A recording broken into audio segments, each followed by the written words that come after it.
Hello, I'm happy to record this lecture on normal pressure hydrocephalus and share it with you all. It's a lecture I've given many times, and most recently at the American Academy of Neurology meeting in Boston. There's a lot of interest generated in this talk and at that meeting, so I thought I'd record it for the YouTube channel so folks could view the content. So I think some of the reason why there's a lot of interest generated revolved around one of the plenary sessions at the beginning of the meeting, where there was a controversies in neurology session entitled, is normal pressure hydrocephalus overdiagnosed? Michael Williams, who treats many of these patients, took the position that no, it's not overdiagnosed, and gave an excellent argument and presentation of his work in clinic. And Cliff Saper actually changed the question to does idiopathic NPH exist, and gave the answer that no, he did not believe that it did. And this revolved a lot around the mechanism of the condition. So I thought it was an excellent debate, and glad that highlights that there is indeed a controversy in this area in our field, and that means there's some education that needs to be done, and we can all improve our practices. But I don't really think the question should be, does idiopathic normal pressure hydrocephalus exist? The questions for practicing neurologists, this is just a reality. These questions exist. They can't go away by changing definitions. And the questions we really are trying to answer with this clinical construct are, can I help my patients with walking, cognitive, and urinary symptoms?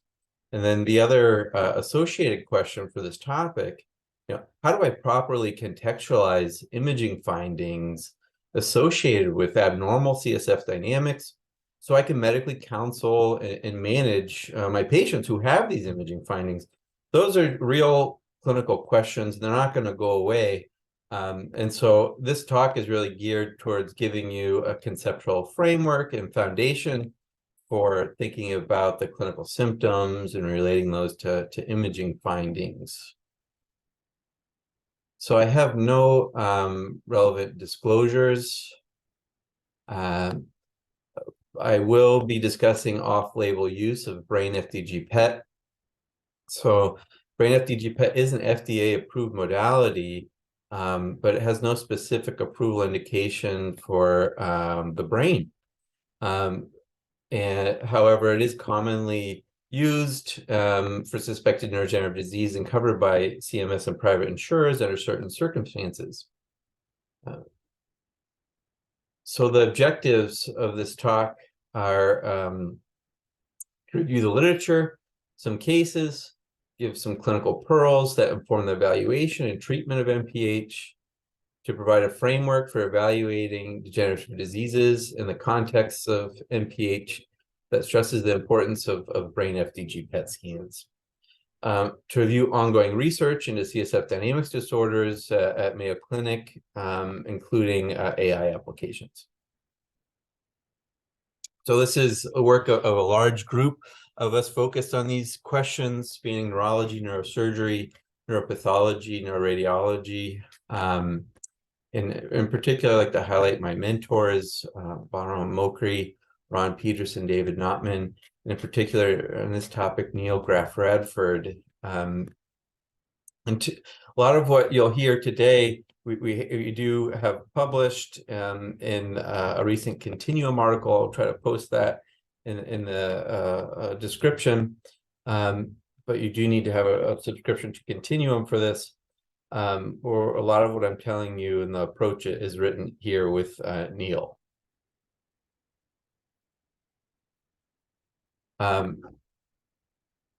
So some of the relevant questions here, is this ex vacuo ventricular megaly? Is this NPH? Is this surgically manageable? These are questions which are reasonable when looking at an image like this. And the answers here are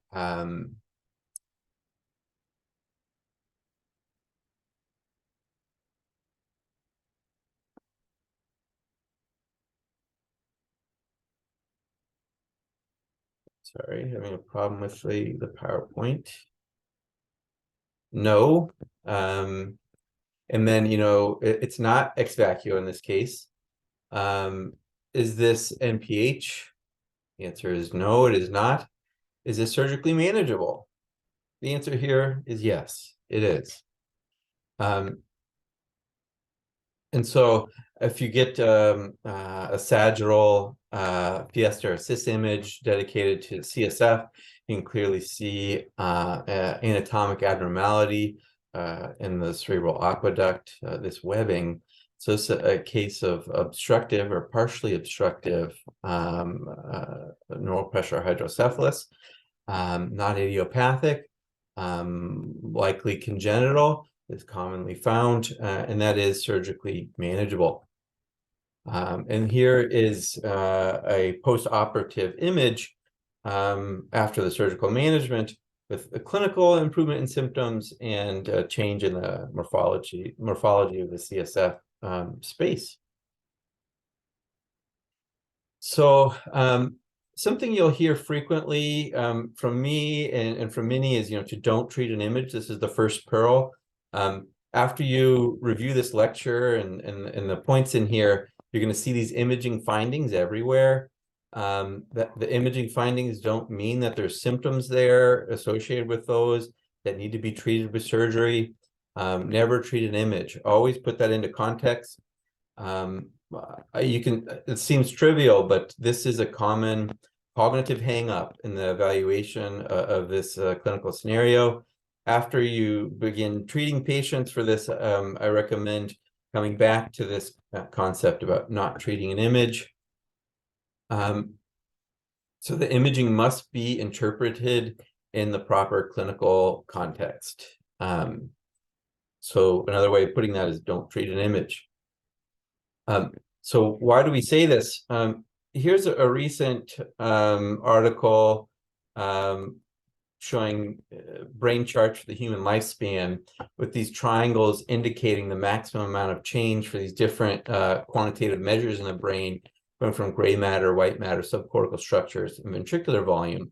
And what you see, here's 20 years old, 40 years, 60, 100. As you move into this population that we're interested in evaluating for this problem over 60, you don't see a lot of changes in other structures. They've already peaked, meaning the peak change in white matter, gray matter, in those, they're not increasing, they are decreasing, but all those changes are dwarfed by changes in CSF dynamics, which are exponentially rising with the ventricular volume.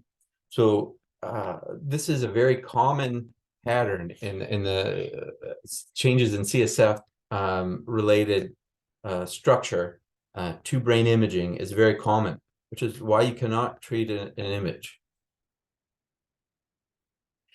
So this is showing you, again, the same sort of thing, just focusing on ventricular volume and the exponential rise in that with age. So ventricular size exponentially increases with age. So once again, that is the background on which I think this question commonly gets asked. Not only is it a common age-related problem, it occurs in the setting of neurodegenerative diseases. And so many patients who are suspected to have this problem don't respond because they don't actually have the clinical problem. And so some people, like Chris Saper, in his own view, believes it's really only secondary to meningitis or subarachnoid hemorrhage, and this idiopathic nature is non-existent, and he therefore feels people who have a CSF pressure under 18 centimeters of water, there should be a moratorium on shunting procedures in those individuals. However, as I said, whether or not it's idiopathic or the etiology of the problem is not necessarily the main question. You want to know if you can help your patients. And I don't believe having a cutoff of 18 is part of the rubric for understanding if you can help your patients or not. But it also doesn't reflect what we've observed in our clinical practice and research studies, what normal opening pressures are. Here's the distribution from the Mayo Clinic study of aging. So this is population-based sampling. What you see, the largest drivers of opening pressure are BMI and age. And so a cutoff of 18 does not take into account age or BMI. And also doesn't really represent a good cut in the distribution for a moratorium on individuals, which it really would exclude most patients that were interested in this older age group where you see all those ventricular volumes changing.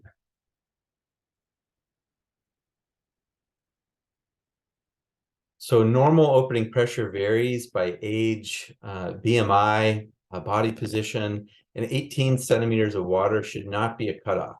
And so that's don't treat or not treat your patient based on an opening pressure. So here is a real case of MPH with lasting benefit. So there was no meningitis or other etiology for this condition. So it was idiopathic, and they've had lasting benefit for 8 years in counting. Here is the imaging when I first met her. She was a 74-year-old female who was actually diagnosed with Alzheimer's disease. This brings up another very important point in the era of new AD therapeutics.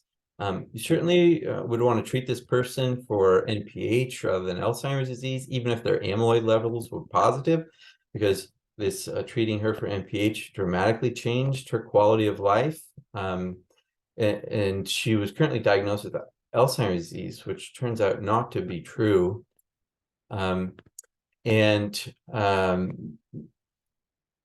She had a progressive gait decline for over 2 years. She had 16 falls, and it takes her husband about 45 minutes to transfer her into bed at night. She had urge urinary incontinence, recurrent urinary tract infections associated with this.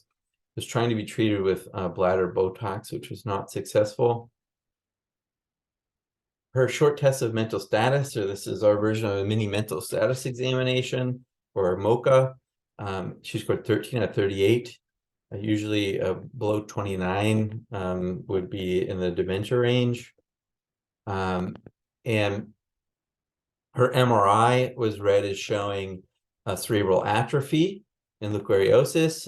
There was a negative aqueductal flow study, which was interpreted as evidence against normal pressure hydrocephalus. We'll get into why that should not be done in that way. And there was slight prominence of the pituitary gland. So it was really not identified as normal pressure hydrocephalus. But I could not identify another etiology for her clinical symptoms, meaning her walking problems or urinary incontinence or her cognitive problems. She didn't fit into any other category.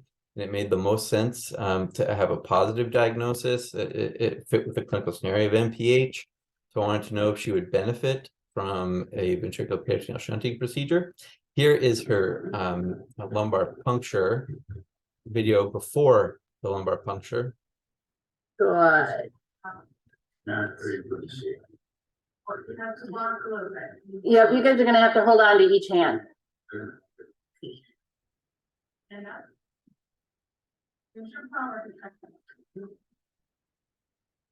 There you This video go. goes on for some time, and she doesn't make it any further than that. But after the lumbar puncture, she popped right up. I'll maybe restart that video.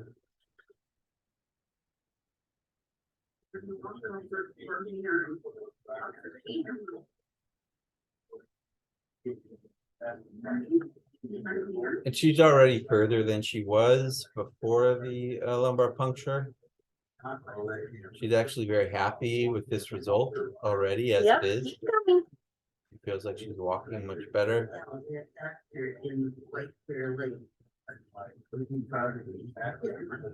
It's a very good prognostic sign. So here's shortly after the ventricular peritoneal shunting procedure. Walking much better.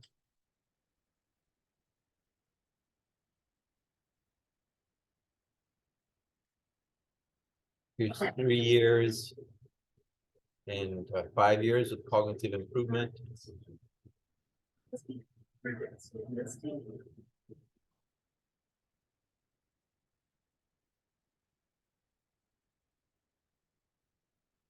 You can turn around here and then this tip, you can turn and then walk back that way.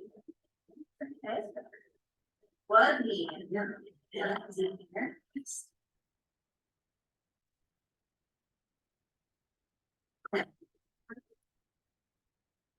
So that's just to make the point, you know, NPH is very real.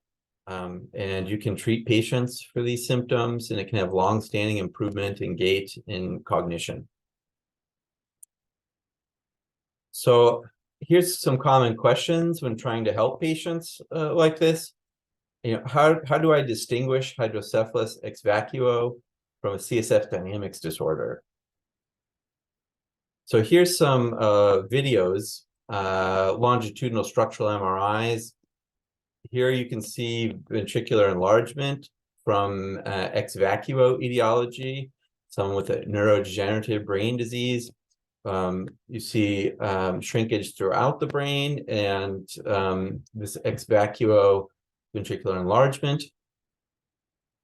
That's in contrast to someone with NPH, where the ventricles are getting larger, but you don't see that throughout the other areas of the brain. What you do see is a tightening of the high convexity, pushing up of those areas.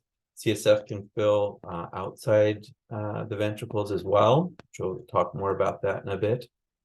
So this is one way you can differentiate ex vacuo from a CSF dynamics disorder. So a common back of the envelope calculation to know if someone has big ventricles is something called the Evans index. And this is just a simple thing you can do where the maximal, this is focusing on the frontal horns, not the entire ventricular system.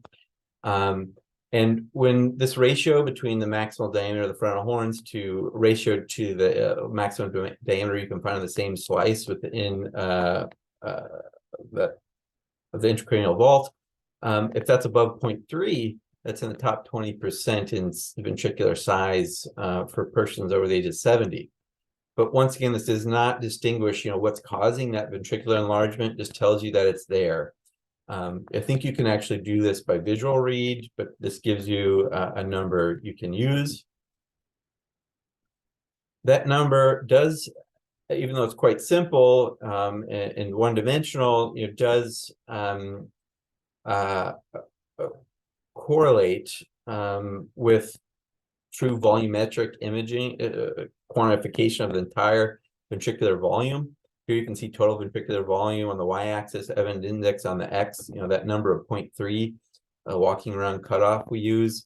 It does correlate pretty well. But there's some non-linearities in the relationship between total ventricular volume and Evans index. So one of the most helpful findings, it's not always present. Sometimes some features are present, some are not. But this is probably one of the most helpful imaging triads called DESH, or disproportionately enlarged subarachnoid space hydrocephalus. It's included in the Japanese guidelines for NPH. It's the triad of ventriculomegaly, tight high convexity, and medial subarachnoid space here, and enlarged sylvian fissures. So here's the tight high convexity, enlarged sylvians, insular cisterns in the large ventricles.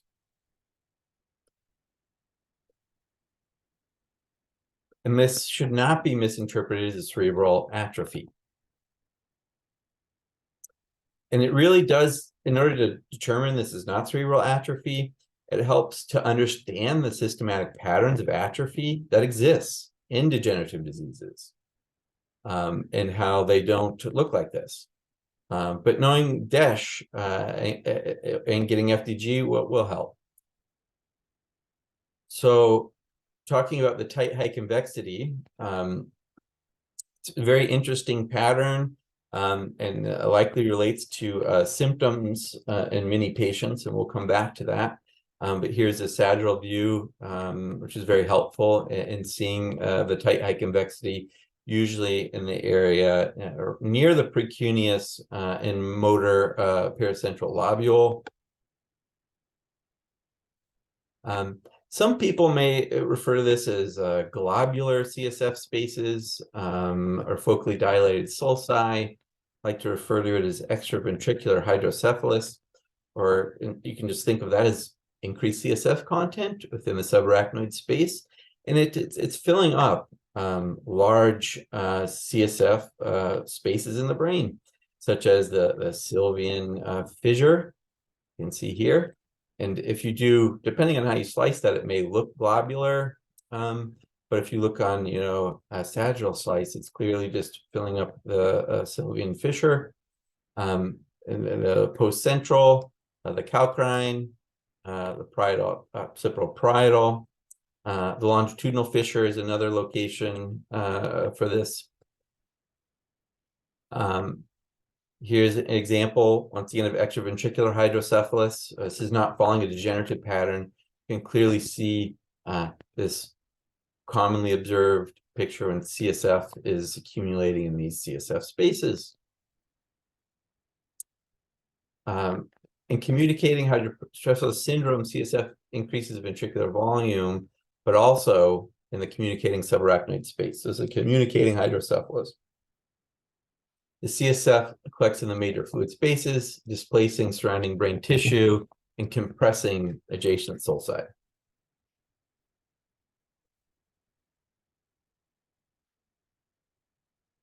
And it really does help to have, yoked orthogonal slices, because if you're just looking at this like axial, it's hard to appreciate that that's just a continuation of fluid in the Sylvian and connected sulci. Here's an example of that through other CSF spaces and how they look on different slices.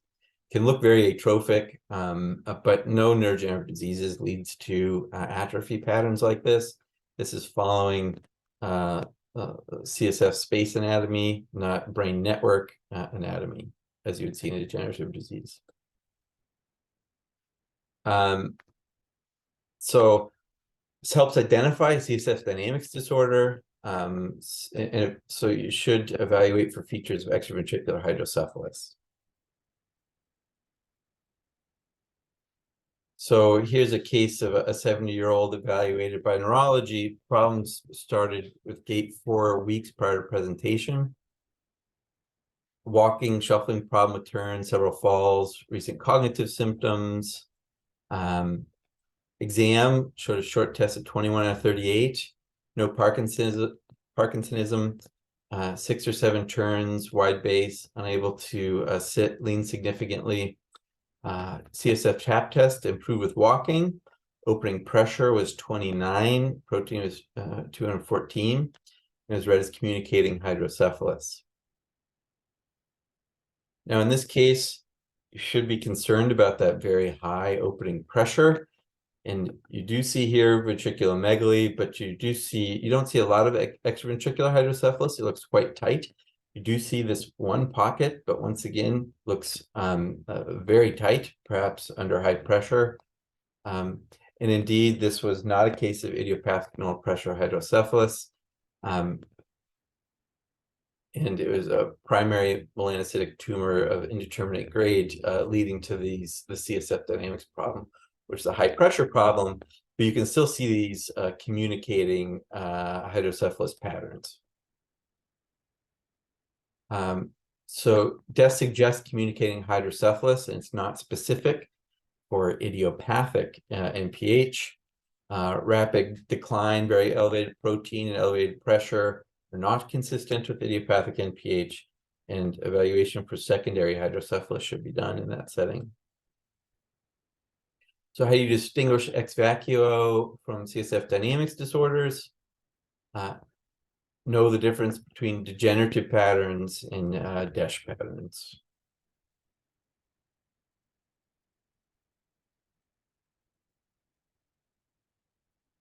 So one way that really helps with the degenerative patterns, we just reviewed the DESH patterns, is to know that there are stereotypic patterns that describe brain degeneration and mental function.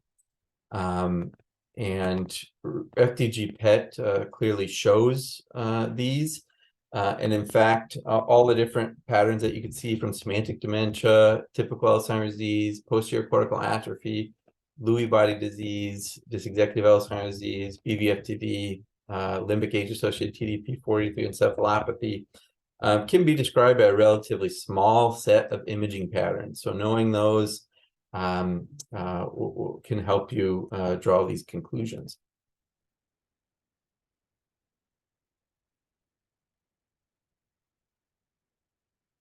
So here's examples of individual patients with abnormal FDG PET scans of the brain. The colors blue is relatively normal, green, yellow, red, mild, moderate, severe hypometabolism or low metabolism.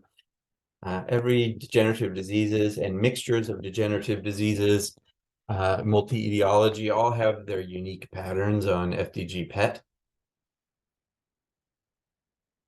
So if you don't know if the imaging findings are ex vacuo, if it's degenerative or DESH, an FDG PET can sort that out.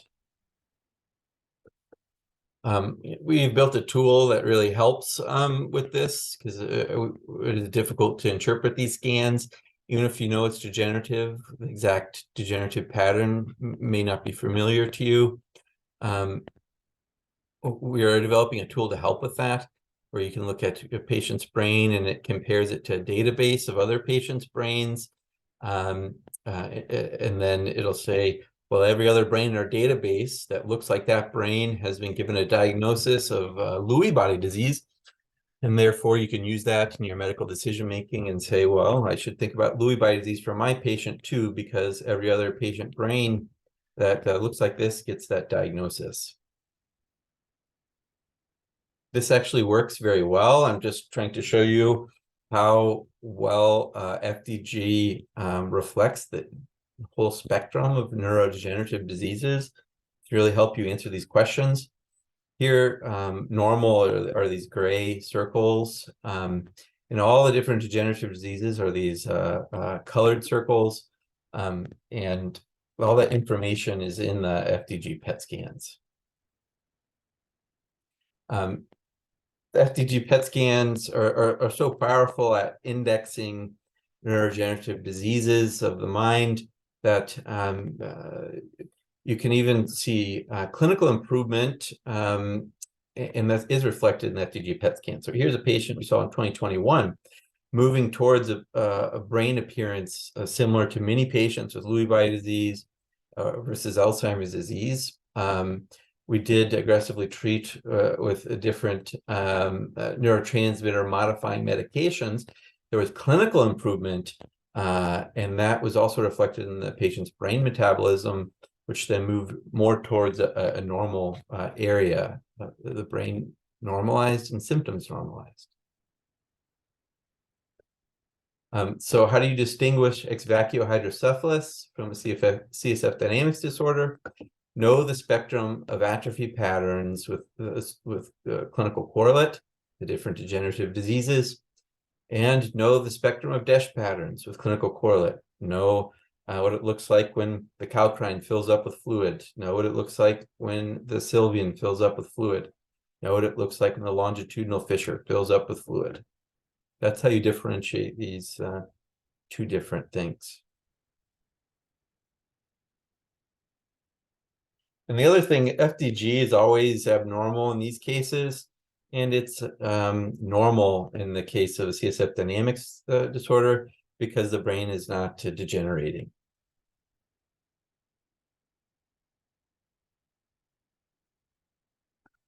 So no DESH and no atrophy patterns with clinical correlates. So how common is DESH and idiopathic NPH? So a very nice population-based study from Gothenburg showed the prevalence of idiopathic NPH was 0.2% in persons 70 to 79.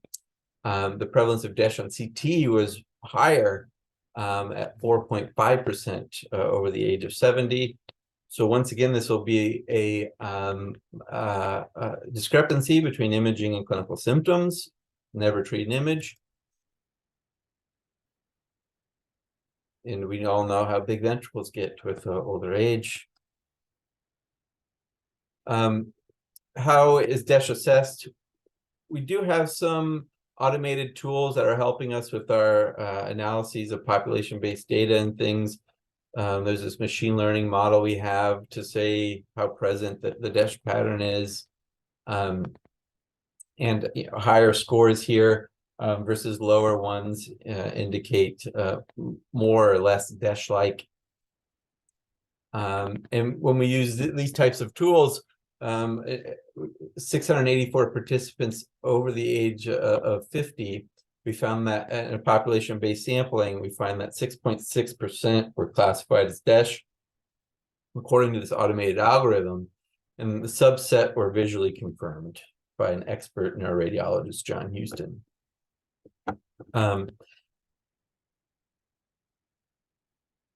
So DESH is common, just like ventriculomegaly is. And a clinical correlate is needed, just like it is in the setting of ventriculomegaly. So how do you know that DESH is associated with disorders of CSF dynamics? So we did do a study of this in patients who had a direct measure of CSF dynamics, meaning cisternograms. And 59 patients had this versus 41 patients had it being evaluated for headache. And what we found was that, and we grouped these patients into DESH, meaning having the full ventriculomegaly and tight eye convexity, and then separated out people who only had ventriculomegaly or only had a tight eye convexity versus normal. And what we're looking for here is during a normal cisternogram, over 24 hours, you see advancement of the tracer over the convexity exits the ventricular system. Whereas in normal pressure hydrocephalus, you don't see it exit the ventricles. You see some backwash. It does not go over the convexity in 24 hours. And so we used time for the radio tracer to ascend over the cerebral convexity and found that people with DESH rarely had a normal finding and were overrepresented in the 48 and 24-hour groups. Versus, and you saw ventriculomegaly and tight convexity alone had these to a lesser degree, but still present. Versus normal cases, it had normal cisternograms. So DESH showed delayed or absent ascent over the cerebral convexities compared to those without DESH. Ventriculomegaly or high convexity tight sulci alone had higher frequency of delayed ascent over the cerebral convexities compared to controls. These findings support DESH and the individual components of ventriculomegaly and high tight convexity as markers of disorders of CSF dynamics. Another reason why we know this is associated with abnormal CSF dynamics is that it goes away when you change CSF dynamics surgically. So here is a patient pre-shunt. I know that these are imaging findings associated with abnormal CSF dynamics. And then you change the CSF dynamics, and then you change the appearance of the brain. here is the, this is available in the Continuum article, this video of the pre and post lumbar puncture and her gait 6 months after the shunting procedure.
Here's another example based on MRI. You can see the sylvian and connected sulci filling up with fluid. The FDG PET scan of the brain here is normal. There's some partial volume confound along the sylvian. You can see that that is not in a degenerative pattern, but in a sulci or anatomic pattern. Here's the CT the day of the surgery. Those same areas 3 months post-op markedly improved. There's a lot less CSF in those areas of the brain. Here's another example within the longitudinal fissure and the insular cistern. 17 months post-op. Those go away after correcting CSF dynamics. In general, here are the average changes. You can see pre and post ventricular peritoneal shunt volumetrically. Decreases in volume in blue, increases in red. So what happens to the brain after shunting? It grows. It gets better. Ventricular volume decreased with a mean change of 17%. Gray matter volume showed a mean percentage increase of 1.3%. With the vertex show the greatest percent increase in volume after shunt placement. So we do commonly see this imaging pattern, and then this is a clear CSF dynamics pattern. And then you can actually examine the brain for any atrophy or degeneration or pathology in those areas, and we're not able to find any. Brain looks much healthier once that CSF dynamics problem is not there. This was actually a case in our brain bank. Seen an outside institution, was diagnosed with cortical basal degeneration. But at autopsy had no such neuropathology. Actually had relatively normal pathology. There are no Lewy bodies, senile plaques. There are trace or few neurofibrillary tangles consistent with primary age-related tauopathy. There was some features consistent with NPH. There's some arachnoid fibrosis, the trichrome stain, denudation of the ependymol with the glial overgrowth, gliosis observed over the lateral recess, the foramen of Luschka.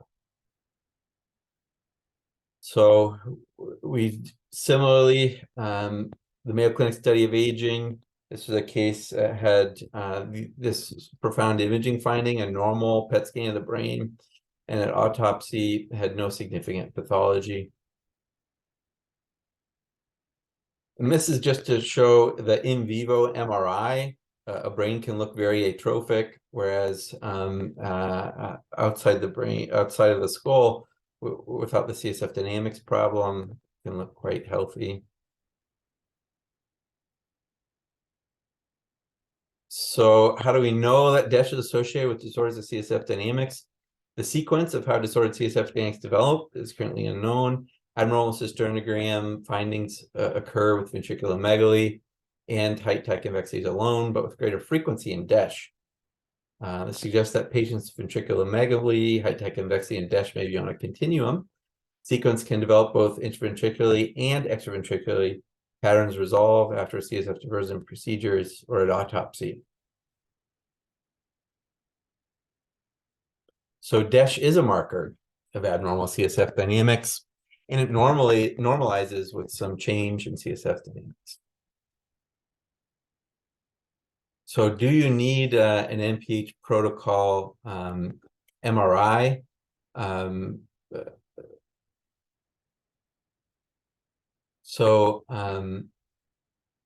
would say yes. One of the main reasons, not the only, is that long-standing avert ventriculomegaly of adulthood.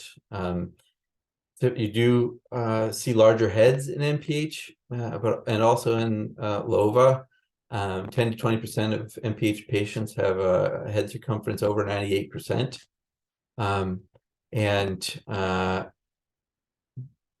One must differentiate INPH from LOVA, which is chronic hydrocephalus presumed to begin during infancy, perhaps arrested before becoming clinically detectable. They have normal development, but as we know, there's an age-related problem in CSF dynamics that happens to these patients too. They can then become symptomatic later in life, and they still respond to treatment with altering their CSF dynamics. And the NPH protocol MRI, we commonly capture these anatomic abnormalities in CSF systems such as webs and cerebral aqueduct. As you notice here, as you look at these more and more, you could look at an image like this and predict that this is more of a congenital picture because there's large ventricles. You don't see a lot of transepithelial flow. You see no extraventricular hydrocephalus. It's a larger head size. You should be suspecting LOVA with such an image. So it really does help to have an NPH protocol MRI to detect LOVA. It does open up the possibility for treating these individuals with endoscopic third ventriculostomy rather than a ventricular peritoneal shunt. But they still may need a ventricular peritoneal shunt. Since we started doing this routinely, we've caught so many cases like this. We're always emailing each other about all the cases we found. It does lead to very unusual imaging patterns, as we've said in the past, which are really unexplained without any other framework. So you really need this extraventricular hydrocephalus framework to explain an imaging pattern like this. There's normal metabolism, there's no atrophy to explain these things. And then getting an NPH protocol MRI, where you have isometric T1 or structural imaging, will allow you to look at yoked images to sort out a finding like that. And I'll show you an example of that. So it looks very unusual, but you look at it in these yoked orthogonal slices, and then it becomes quite clear that it's a CSF dynamics problem, and you caught an unusual slice.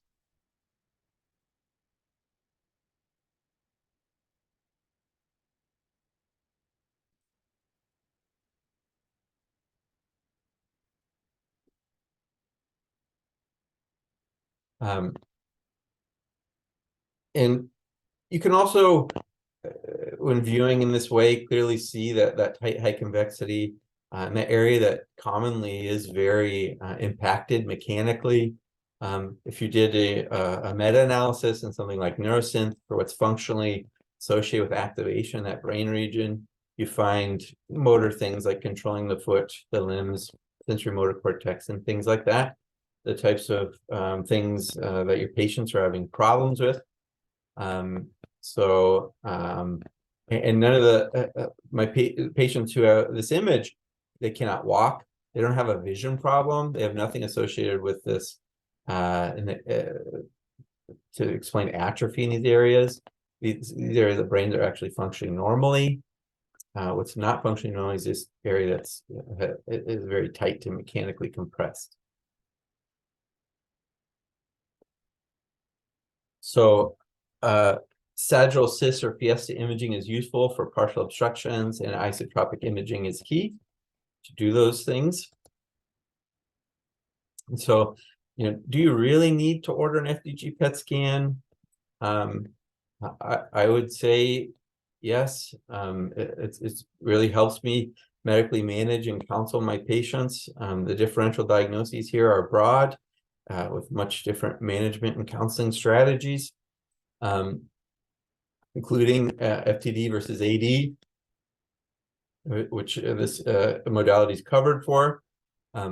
This is a normal scan in someone who may have FTD or AD symptoms. You can just see the Sylvian partial volume compound. And FDG PET is normal in NPH. You may see some hypometabolism in the striatum, which is subtle, but the key is that the cortical metabolism is normal. So here's an 80-year-old being evaluated by neurology. Problems started with gait 5 years ago prior to presentation. Daily incontinence, myocardial impairment, 31 out of 38. Improved at the TAP test, and MRI showed hydrocephalus without significant atrophy. So here's the imaging. Once again, looks like a good case. Ventricular megaly, transepidermal flow, some tight high convexity. But then the FDG really changes the picture. You would not have known this if you did not get the FDG. There is a coexisting neurodegenerative disease in addition to the CSF dynamics disorder. This is a very characteristic FDG PET pattern in dementia with Lewy bodies. Here's a 88-year-old evaluated by neurology. Slowed down, no longer able to jog, intact ADLs. 33 or 38 in the short test. TAP test improved with turns, best hour he's had in 3 years. And then the MRI in this case was interpreted as consistent with Alzheimer's disease. So how would you sort that out? Here's the MRI. But the FDG PET is completely normal, very inconsistent with Alzheimer's disease. Now you sorted that out very quickly and easily. There's no evidence of Alzheimer's disease for this patient with normal pressure hydrocephalus. 18 months after surgery, he ran a 5K race and complained that his time was worse than when he was 80. So do you really need to order an FDG PET scan? And the answer is yes. Presence of anomia or other cortical features associated with poor prognosis from shunt. These are signs of cortical problems, focal cortical problems, poor prognosis. DESH does not exist in a vacuum. So multiple pathologies, multiple etiologies are the rule rather than the exception. So order an FDG. Should I get a large volume TAP with video before and after? The answer there is yes. Here's a case with a very unusual pattern of CSF collection. And the partial volume confound only, but normal brain metabolism otherwise. Here's the pre-lumbar puncture. We have After? Yeah, yes, we can't catch them. Hold on. No. This is how I walk. Am I right, dear? That's faster than you usually would. Yeah, I'm showing on. Let the tape turn around and go back to the chair. And the turnaround is always a little tricky. Yeah.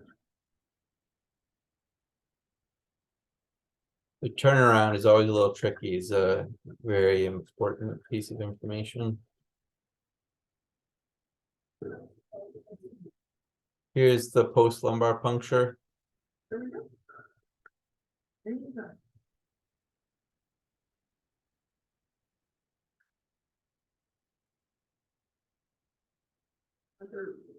Have the line turn around and go the other direction. No. Careful, you're gonna make yourself dizzy and fall. No, go straight back to the line. No, this is where.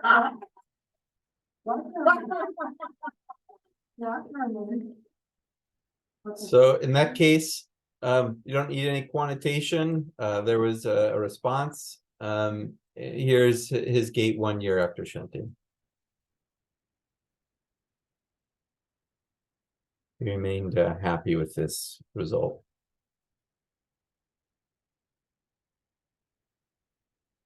We hope to put quantification around these things, make it easier to be done in the office. These are works in progress, but I think there is a role for artificial intelligence in things like this in the future. So should I get a large volume chap with video before and after? The answer is yes. Should remove 30 cc's. Production is approximately 20 mLs per hour. Measure speed, stride length, number of steps it takes to turn, 180 or 360. Improvement in one or more of these measures following the procedure suggests the patient will have a better outcome after the shunt. Has a positive predictive value from 90 to 100%. It does not have a perfect negative predictive value, so you should not necessarily not offer the procedure. Its negative predictive value is 30 to 50%. You should really consider cervical stenosis or congenital hydrocephalus, which are less likely to respond to the TAP test, but still may respond to surgery in the case of LOBA. So you should just get one time large volume lumbar puncture for prognostication, not diagnosis. Don't need multiple days. We don't find added value in lumbar drains. Should I get 80 biomarkers? If you have the CSF, it's in the differential. I think you should, but you need to interpret them with caution. Clinically, they can determine the coexistence of AD as well. DESH patterns explain a proportion of discrepant CSF biomarkers because they influence them. And in the case of MPH, the CSF dynamics are abnormal. That means the protein measurements dependent on CSF dynamics will be abnormal. And in fact, all protein AD biomarker protein measurements are low in the setting of MPH. So you get falsely low A beta levels. How do you correct for that false lowering of A beta? You do a ratio of the p tau to A beta ratio. And you can correct for those false positive or falsely low A beta measurements. So you should get 80 biomarkers, but you must use the ratio. Do not interpret an A beta alone. P tau to A beta ratio has very good correlations with amyloid PET imaging, even in the setting of CSF dynamics disorders. Should you get a cervical spine MRI? We do very commonly. There's some relationship between cervical stenosis and DESH, and we frequently do find it in our patients. 75% had cervical stenosis. 17% had significant grade 2 or 3 stenosis with myelopathy, and there is an association between increasing stenosis grade and DESH. It can also help with perioperative planning. You may want to treat the symptomatic cervical stenosis first. We would typically recommend that prior to any ventricular peritoneal shunting procedure. So you should carefully assess for signs of myelopathy. It's one of the things in the differential. The problem may not be related to CSF dynamics at all. Could be all the compressive myelopathy. You should have a low threshold for ordering a C-spine MRI. If the patient doesn't respond to the TAP tests, consider evaluating the cervical spine if you have not already. Often treat the cervical stenosis before shunting. So comorbid degenerative spine disease is common with overlapping symptoms and physiology. So approach to idiopathic MPH, determine whether a significant gait problem is present. Did the gait problem precede cognitive or urinary problems? Review the differential diagnosis and focus on exam, identifying causes or contributions to gait dysfunction. Gait abnormality occurs in 20% of people over the age of 75, very common, and gaits are highly variable. In the setting of MPH, you may find small steps, wide base, difficulty with turn, usually taking several steps to do so. There's postural instability with positive pull tests. See apraktic body positioning. The patients are sitting on your examination table without back support. Incontinence occurs in about 30% of cases over the age of 75. Pattern in NPH is typically that of urge incontinence or urinary urgency. Cognitive impairment occurs in 14% of people over the age of 75. When it's related to MPH, it's usually psychomotor slowing, decreased attention, concentration, impaired executive functions. The differential diagnosis to guide exam should include spine disease, peripheral neuropathy, Parkinson's disease, degenerative diseases of the mind like Alzheimer's disease, vestibular disorders, cerebellar disorders, orthostatic hypotension, cerebrovascular disease, and visual impairment. So determine whether the MRI demonstrates ventriculomegaly, DESH or extraventricular hydrocephalus, sulcal dilation. Make sure MPH particle MRI has been completed and you've evaluated for a web and are considering long-standing overt ventriculomegaly of adulthood. Determine whether a coexisting neurodegenerative disorder is present, FDG PET, focal cortical features like anomia on exam. Perform a large volume LP with video before and after, assess for turns, gait speed, interpret AD biomarkers with caution, always using the ratio. Consider other causes for gait disorder, low threshold for cervical MRI, EMG if appropriate based on exam, vestibular testing, levodopa trial, check orthostatic vitals. So we typically internally start with an e-consultation and need to determine which test to order. After it's determined the patient has MRI features of MPH and gait disorder. And in-person consults, patient has already undergone a lot of this testing and uncertainty remains. Other than that, our clinic mainly relies on external referrals. To summarize some of the pearls we reviewed today, don't treat an image. Once you train your eye for these patterns, you really will see them everywhere. You need to focus on clinical symptoms, in particular gait. You need and figure out what's causing the gait problem and whether or not that image could be related to it. Ventricular size exponentially increased with age. Normal opening pressure varies by age. It shouldn't be used to determine whether you treat someone or not. Similarly with aqueductal flow, a normal aqueductal flow can occur in many patients who should still be treated. NPH is real, and treatment can have long-standing improvement in gait and cognition. No DESH, no atrophy patterns with clinical correlates. Understand it's a spectrum, it's not binary. DESH is common, just like ventriculomegaly is. Clinical correlate is needed. DESH is a marker of abnormal CSF dynamics, and it normalizes with change in CSF dynamics. Sagittal cyst or Fiesta imaging is useful for partial obstructions, and isotropic imaging is key. Order an FDG PET. Get one-time large volume 30 ccLP for prognostication, not diagnosis. Use the p-tau to A-beta ratio because altered CSF dynamics alter CSF protein measurements. comorbid degenerative disease is common with overlapping symptoms and physiology. Some of this is summarized in this recent article, like I mentioned at the beginning of the slide talk. So thank you all very much for your attention, and I hope you find this lecture useful.